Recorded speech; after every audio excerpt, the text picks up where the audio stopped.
delayed gratification. This one is huge. I do a lesson in my classroom to teach this. The lesson would be is that I put something on the board on Tuesdays or Mondays, and I say on Monday morning or Tuesday morning, depending upon the age of the kids and the ability to wait, I say to them, we're going to do something totally phenomenal at 1:55, and we're going to do that on Friday.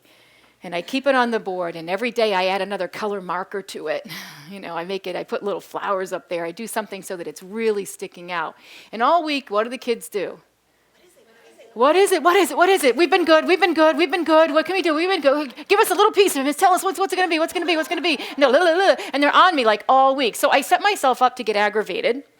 And then I realized, okay, Pal, you're going to get this all week. You know it. But it's a powerful lesson.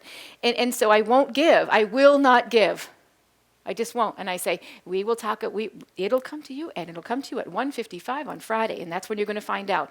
Eventually, they settle down, and of course, I get in my car on Monday afternoon and figure out what the heck it is I'm going to do on Friday, because I got no clue.